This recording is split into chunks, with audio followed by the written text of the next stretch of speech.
The Emerald Island of Sri Lanka, nestled like a precious jewel in the azure waters of the Indian Ocean, harbors within its ancient soil the memories of kings who ruled with divine authority for over 2,000 years. From the sacred city of Anuradhapura, where the first crowned heads established their magnificent capitals, to the mountain stronghold of Kandy, where the final monarchs made their desperate stand against colonial conquest, this island kingdom witnessed the rise and fall of dynasties that shaped not only the destiny of Lanka, but influenced the very fabric of South Asian civilization. These were not merely rulers of men, but architects of legend, warriors who carved their names into the bedrock of history through acts of unprecedented valor and vision.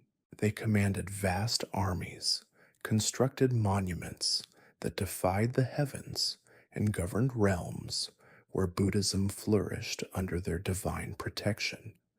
Yet their stories are also tales of human ambition, political intrigue, and the inexorable march of time that eventually brought even the mightiest kingdoms to their knees. The chronicles speak of kings who fought elephants with their bare hands, constructed palaces upon towering rocks that scraped the clouds, and commanded the loyalty of millions through their unwavering devotion to Dharma. They waged wars that lasted decades, built irrigation systems that transformed barren lands into gardens of plenty, and established religious institutions that became beacons of Buddhist learning for the entire world.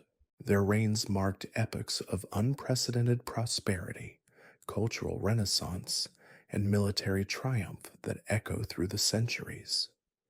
This is the epic saga of Sri Lankan royalty, a narrative spanning over 2,000 years of continuous monarchical rule until the final flame of independence was extinguished by foreign conquest.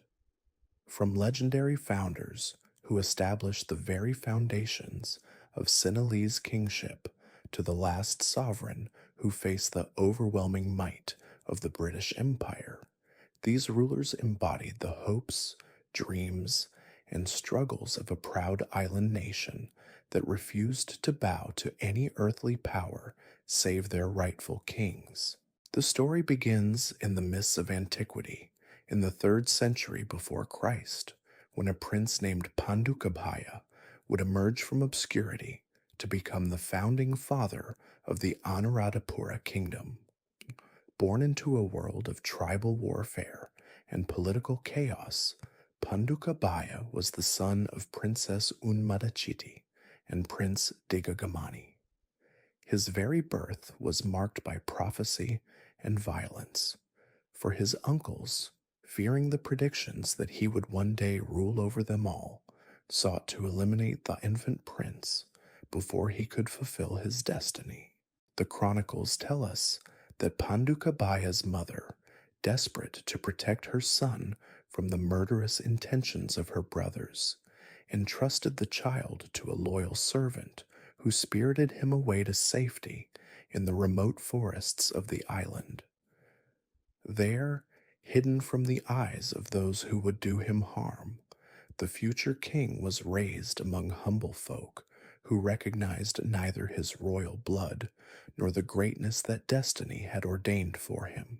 As Pandukabaya grew to manhood in exile, his natural leadership abilities became evident to all who encountered him. He possessed the bearing of nobility despite his humble circumstances, and his intelligence and courage drew followers like moths to a flame.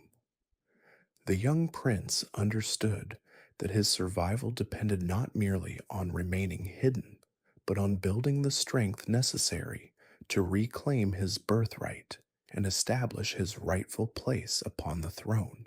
The turning point came when Pandukabaya, now a seasoned warrior, emerged from the wilderness with a formidable army of loyal supporters who had pledged their lives to his cause. His uncles, who had ruled the various regions of the island through fear and oppression, suddenly found themselves facing a challenger whose very existence they had thought eliminated decades earlier. The war that followed was brutal and decisive. Pandukabaya demonstrated a tactical brilliance that confounded his enemies and inspired his allies. He understood that victory required not just military prowess, but the ability to win the hearts and minds of the common people who had suffered under his uncle's tyrannical rule. Where his enemies brought only fear and exploitation, Pandukabaya offered hope, justice, and the promise of a unified kingdom under righteous leadership. The decisive battle took place near the site that would later become the sacred city of Anuradhapura. Contemporary chroniclers describe a confrontation of epic proportions where Pandukabaya's forces, though outnumbered, fought with the desperate courage of men who knew they were fighting not just for victory, but for the very soul of their homeland. The young prince himself led the charge, his sword gleaming in the morning sun as he carved a path through enemy ranks with ruthless efficiency. When the dust settled and the last of his enemies lay defeated, Pandukabaya stood as the undisputed master of the island.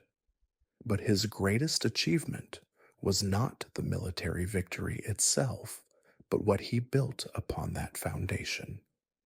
Rather than ruling through fear as his predecessors had done, Pandukabaya established a kingdom based on the principles of justice, religious tolerance, and administrative efficiency that would endure for over a millennium.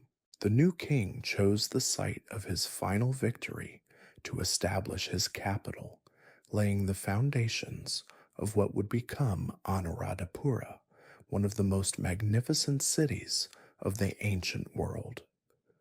Under his guidance, the settlement grew from a collection of simple dwellings into a sprawling metropolis adorned with palaces, temples, and reservoirs that showcased the architectural genius of his craftsmen and engineers. Pandukabaya's reign was marked by innovations that revolutionized governance on the island. He established a sophisticated administrative system that divided the kingdom into provinces, each governed by appointed officials who answered directly to the crown. This centralized system of government brought stability and prosperity to regions that had known only chaos and warfare for generations. Perhaps most significantly, Pandukabaya embraced religious pluralism in an age when most rulers demanded absolute conformity to their personal beliefs. He patronized Buddhist monasteries while also supporting Hindu temples and indigenous spiritual traditions, creating an atmosphere of tolerance that attracted scholars, merchants, and pilgrims from across the known world. The king's domestic policies focused heavily on agricultural development and infrastructure. Understanding that a kingdom's strength ultimately rested upon the prosperity of its farmers, Pandukabaya initiated ambitious irrigation projects that transformed vast stretches of arid land into fertile rice paddies. These massive undertakings required not only tremendous resources, but also sophisticated engineering knowledge that his architects and engineers possessed in abundance. The construction of elaborate reservoir systems, known as tanks, became a hallmark of Pandukabaya's reign and would continue to characterize Sri Lankan kingship for centuries to come. These artificial lakes not only provided water for agriculture, but also served as centers of community life, where festivals and religious ceremonies brought people together in celebration of their shared prosperity.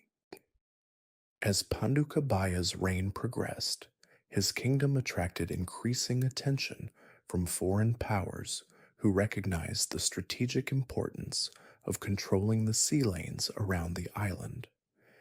Indian princes and Tamil chieftains cast covetous eyes upon the wealth and stability that the Anuradhapura Kingdom represented, leading to constant diplomatic maneuvering and occasional military confrontations.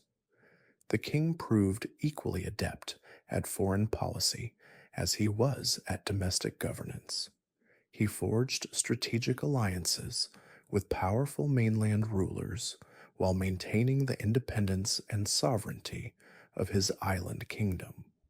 Through careful diplomacy, backed by military strength, Pandukabaya ensured that Lanka would remain free from foreign domination during his lifetime. His legacy extended far beyond his own reign, for Pandukabaya established the fundamental principles of Sri Lankan kingship that would guide his successors for over 2,000 years. The concept of the king as defender of Buddhism, protector of the common people, and guardian of the island's independence became cornerstones of royal ideology that endured until the final days of the Kandyan Kingdom. When Pandukabaya finally passed from this world, after a reign of nearly 4 decades, he left behind a transformed island where prosperity and peace had replaced chaos and warfare. His successors would build upon his foundations, creating an empire that would witness some of the most remarkable achievements in South Asian history and produce kings whose names would echo through the ages as symbols of courage, wisdom, and devotion to their people and their faith. The death of Pandukabaya marked not an ending, but a glorious beginning, for his bloodline would produce warriors and visionaries whose exploits would surpass even his own legendary achievements. Among these giants of history, none would shine more brilliantly than Prince Dutugemunu, whose very name became synonymous with heroic resistance against foreign invasion and the sacred duty of defending Buddhism against those who would see it destroyed. Born into a world where Tamil forces from South India had established powerful enclaves across the northern regions of the island, Dutugemunu inherited not just a throne, but a divine mission that would define his entire existence. The chronicles speak of omens that accompanied his birth, celestial signs that proclaimed this child would become the greatest warrior king in Lanka's history, destined to unite the island under righteous rule and drive out the foreign invaders who threatened the very survival of Buddhist civilization. The young prince grew to manhood in an atmosphere of constant tension and sporadic warfare. His father, King Kandyan Tissa, ruled the southern kingdom of Ruhuna, but found himself unable to challenge the might of Alara, the Tamil king who had established his capital at Anuradhapura and ruled the northern territories with an iron fist. Alara was no ordinary conqueror, but a ruler of exceptional ability and fairness, beloved even by many Sinhalese subjects who admired his just administration and religious tolerance. Yet for Dutugemunu, Alara's virtues as a ruler meant nothing in the face of his fundamental illegitimacy as a foreign occupier of sacred Lankan soil. The prince burned with a righteous fury that consumed his every waking moment, dreaming of the day when he would march north with a mighty army and reclaim the hallowed ground where Buddhist relics rested under foreign dominion. His father's cautious approach and reluctance to risk everything in a desperate gamble for total victory drove the young warrior to the edge of rebellion. The breaking point came when Dutugemunu, unable to contain his martial ardor any longer, openly defied his father's commands and began gathering an army of volunteers who shared his vision of a unified Lanka free from Tamil rule. The king, recognizing that his son's determination could not be swayed, reluctantly gave his blessing to what many considered a suicide mission against impossible odds. The army that marched north under Dutugemunu's banner was unlike any force that had ever taken the field in Lankan history. At its core stood the legendary 10 Giants, warriors of superhuman strength and skill whose individual prowess in battle had already become the stuff of legend. These champions, bound by unbreakable loyalty to their prince, formed an elite guard that struck terror into enemy hearts wherever they appeared. The campaign that followed tested every aspect of Dutugemunu's leadership as he faced a series of fortified cities and strongholds defended by experienced Tamil warriors who fought with the desperation of men defending their adopted homeland. Each victory came at tremendous cost in blood and treasure, but the young king's determination never wavered as he pressed steadily northward toward his ultimate objective. The siege of Anuradhapura represented the climax of Dutugemunu's life's work. The ancient capital, fortified by generations of rulers and defended by Alara's veteran troops, seemed impregnable to conventional assault. Yet Dutugemunu possessed something his enemies lacked, an unshakable faith in the righteousness of his cause and the divine protection of the Buddha himself. The final confrontation between Dutugemunu and Alara has been immortalized in chronicles as one of the most dramatic single combats in ancient history. Rather than see his capital destroyed in a bloody siege, the aging Tamil king challenged his young rival to personal combat, winner take all. The two monarchs met on elephant back in the shadow of the sacred bo tree, their weapons gleaming in the afternoon sun as thousands of warriors watched in breathless silence. The battle was brief but decisive. Dutugemunu's spear found its mark, and Alara fell from his mount, mortally wounded but still breathing. In that moment of supreme triumph, the young conqueror demonstrated the nobility that would define his reign by ordering that his fallen enemy receive full royal honors in death, recognizing Alara's virtues, even as he celebrated victory over Tamil occupation. With Anuradhapura restored to Sinhalese rule, Dutugemunu set about rebuilding the kingdom his ancestor Pandukabaya had founded. His reign marked a golden age of Buddhist architecture and artistic achievement, as massive stupas and elaborate monasteries rose from the ground like monuments to divine favor. The king poured his nation's wealth into these sacred projects, creating structures that would endure for millennia as testaments to his devotion and the prosperity of his realm. Yet even as Dutugemunu's kingdom flourished, the seeds of future challenges were already taking root. The very success of his military campaigns and religious patronage created expectations among his successors that would prove increasingly difficult to fulfill. Each king who followed felt compelled to surpass his predecessor's achievements, leading to ever more ambitious projects that strained the kingdom's resources and manpower. The centuries that followed Dutugemunu's death witnessed a succession of rulers who struggled to maintain the unity and prosperity he had established. Some proved worthy inheritors of his legacy, expanding the kingdom's borders and patronizing Buddhist learning on an unprecedented scale.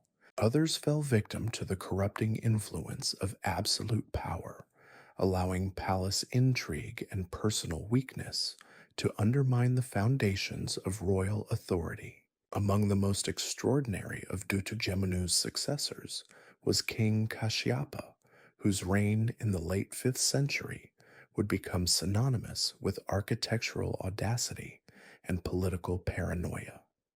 Haunted by the circumstances of his rise to power and convinced that enemies lurked behind every pillar and palace wall, Kashyapa abandoned the traditional capital at Anuradhapura and constructed an entirely new royal residence atop a massive stone outcrop that rose from the jungle floor like a sleeping giant. The construction of Sigiriya, the Lion Rock fortress, represented an achievement that defied both gravity and conventional wisdom. Kashyapa's engineers and architects carved staircases directly into the vertical rock face, created elaborate water gardens that showcased hydraulic engineering at its finest, and topped the entire structure with a palace complex that seemed to float among the clouds.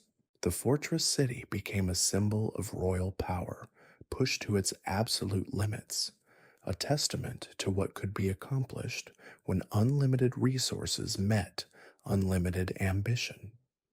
Yet Kashyapa's magnificent creation also revealed the fundamental weakness that would eventually destroy the Anuradhapura Kingdom.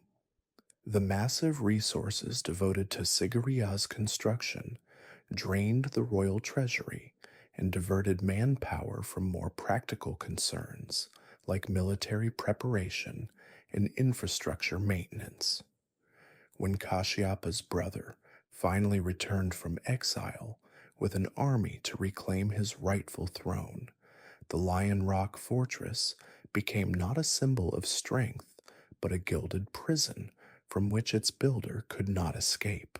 The siege that followed became a masterpiece of strategic warfare, as Kashyapa's brother methodically surrounded the Lion Rock and waited for hunger and thirst to accomplish what direct assault could not.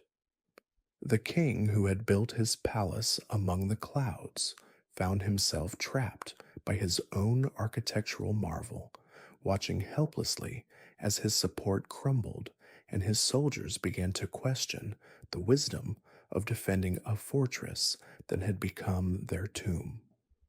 When the final assault came, Kashyapa chose death over defeat, falling upon his own sword rather than face capture and the humiliation that would surely follow. The collapse of Kashyapa's reign marked a turning point in the fortunes of the Anuradhapura Kingdom.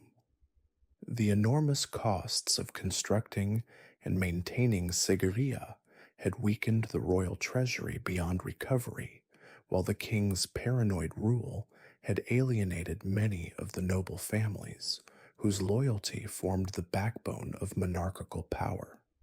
His successors inherited a kingdom that looked prosperous on the surface, but suffered from deep structural weaknesses that would eventually prove fatal. The centuries that followed witnessed a gradual decline in the power and prestige of the Anuradhapura kings. Tamil invasions from South India became increasingly frequent and successful as local rulers found themselves unable to muster the resources necessary to repel determined foreign armies. The great irrigation systems that had made the kingdom prosperous began to fall into disrepair as successive rulers focused on immediate military needs rather than long-term infrastructure maintenance. By the 11th century, the situation had become desperate.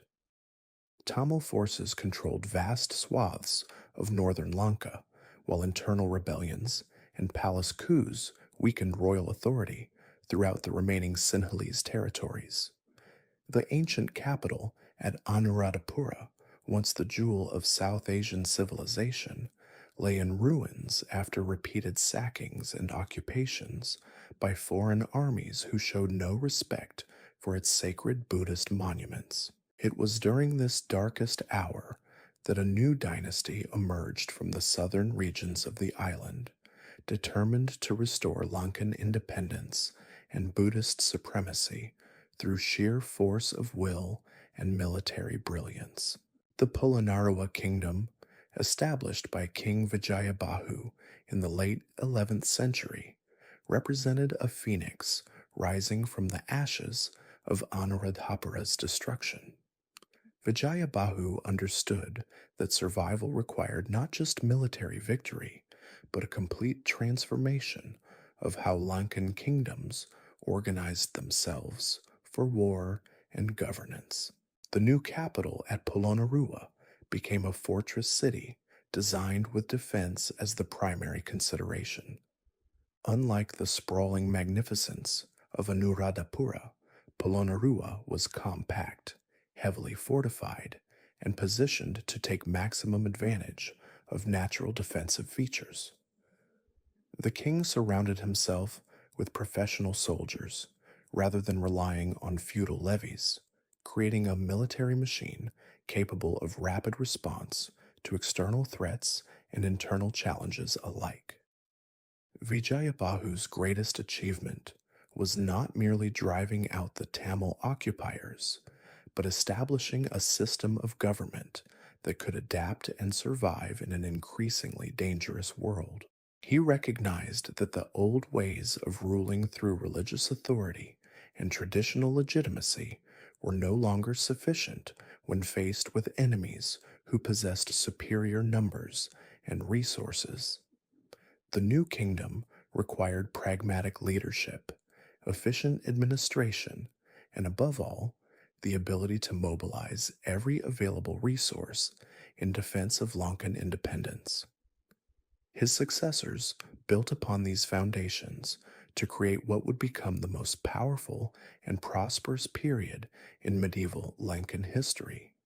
None would achieve greater renown than King Parakramabahu, whose reign in the 12th century marked the absolute zenith of Sinhalese royal power and territorial expansion. Parakramabahu inherited a stable kingdom for mission to transform Lanka his predecessors, but possessed the vision and into a regional superpower capable of projecting military force far beyond its traditional boundaries. The chronicles describe Parakramabahu as a ruler of extraordinary energy and determination, a man who seemed incapable of accepting limitations on his authority or ambitions. He expanded the irrigation systems begun by his ancestors until virtually every cultivable acre of land in his kingdom produced rice, creating agricultural surpluses that funded massive military expeditions and architectural projects. His engineers constructed reservoirs so vast they resembled inland seas, fed by canal systems that stretched for hundreds of miles through carefully planned networks of channels and locks. Yet Parakramabahu's true genius lay in his understanding of how agricultural prosperity could be transformed into military and political power. The wealth generated by his kingdom's rice exports funded the construction of a navy capable of challenging the maritime supremacy of the Chola Empire, while his abundant grain supplies allowed him to maintain standing armies far larger than any previous Lankan ruler had dreamed possible. The king's military campaigns extended Lankan influence to unprecedented heights.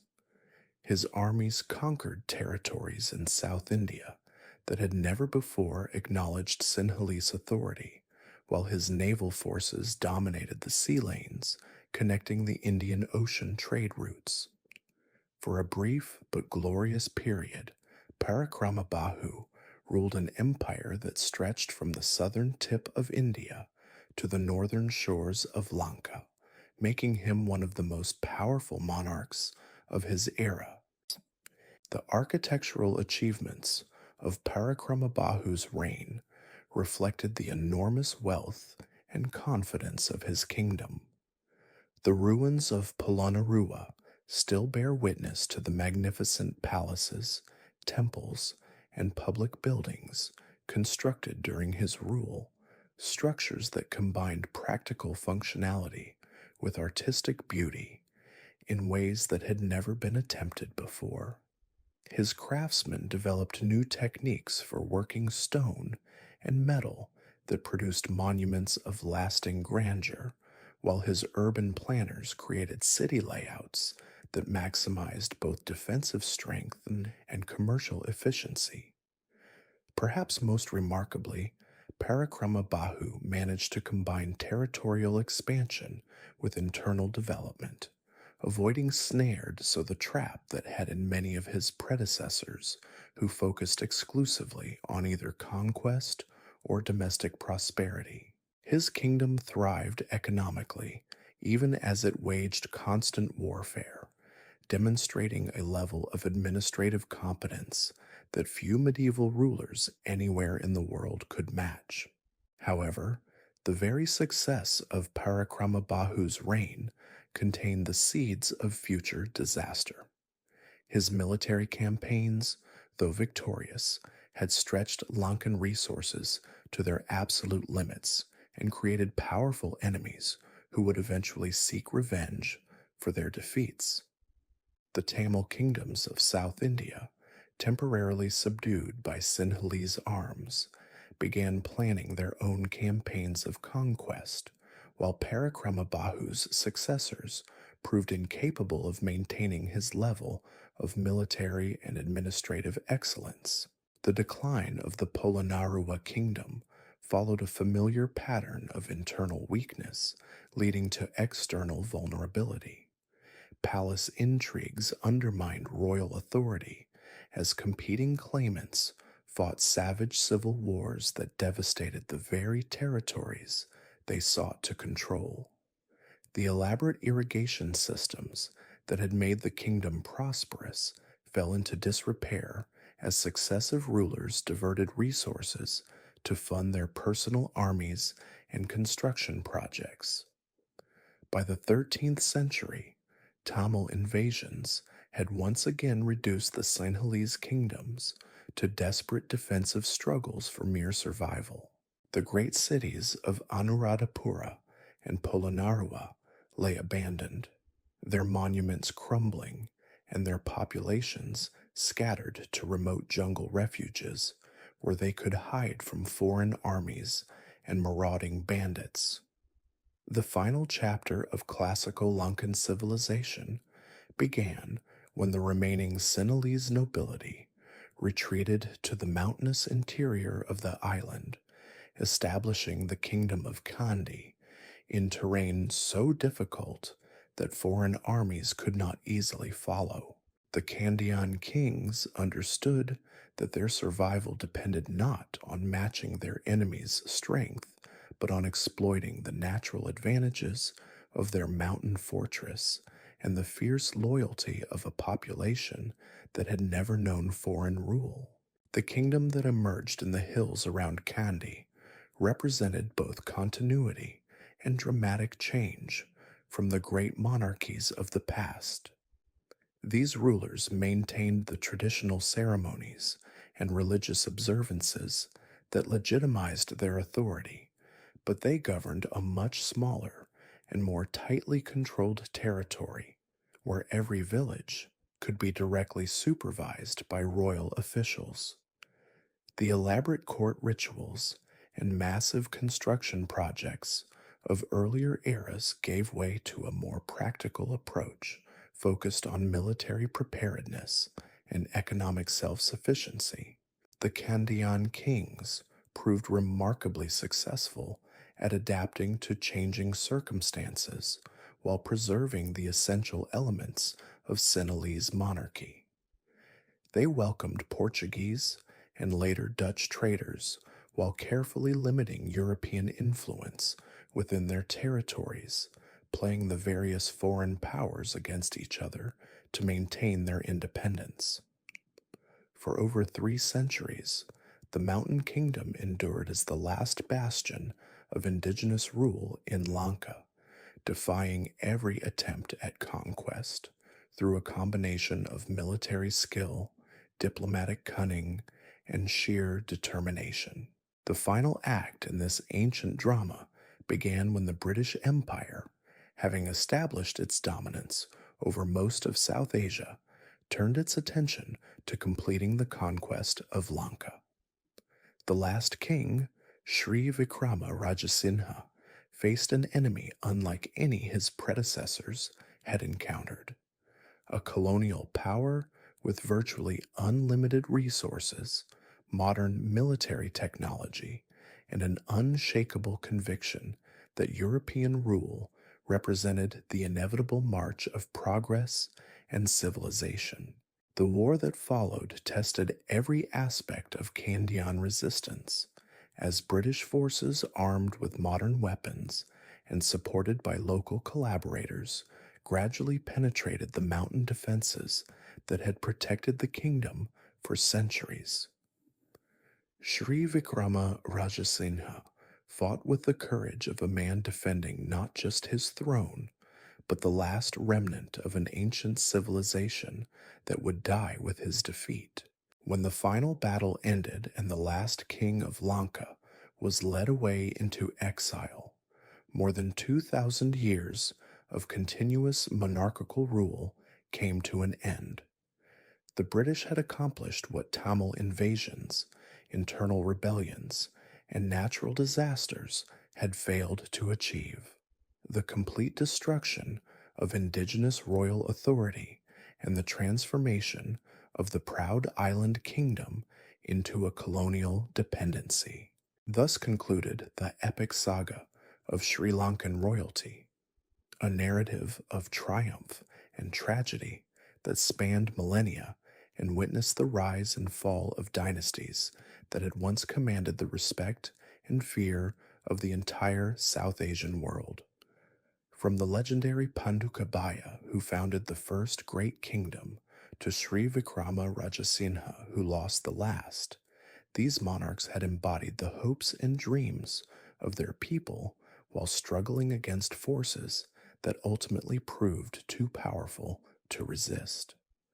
Their legacy endured in the monuments they built, the traditions they established, and the memories of a time when Lanka stood free and independent under the rule of its rightful kings. This marked the fall of the last kingdom of Lanka. The echoes of this magnificent saga continue to reverberate through the centuries, reminding us that the story of Sri Lankan kingship was never merely about individual rulers, but about the eternal struggle between freedom and subjugation, between indigenous wisdom and foreign dominion. These monarchs, from the visionary Pandukabaya, who laid the foundations of unified rule, to the tragic Sri Vikrama Rajasinha, who witnessed its final dissolution, represented more than political authority. They embodied the very soul of a civilization that refused to surrender its identity, even in the face of overwhelming odds. Their achievements transcended the boundaries of their own era, creating legacies that influenced not only Lankan society, but the broader tapestry of South Asian culture and Buddhist philosophy. The irrigation systems they constructed still water the fields of modern Sri Lanka, while the temples and monuments they erected continue to inspire pilgrims and scholars from across the world. Most importantly, their unwavering commitment to protecting Buddhism and preserving Sinhalese independence established principles that would outlive their kingdoms and inspire future generations in their own struggles for dignity and self-determination. The fall of the Kandyan monarchy marked not just the end of royal rule, but the close of an extraordinary chapter in human civilization, one that demonstrated how courage, faith, and determination could sustain a people through centuries of triumph and adversity until the very last breath of freedom was extinguished by colonial conquest.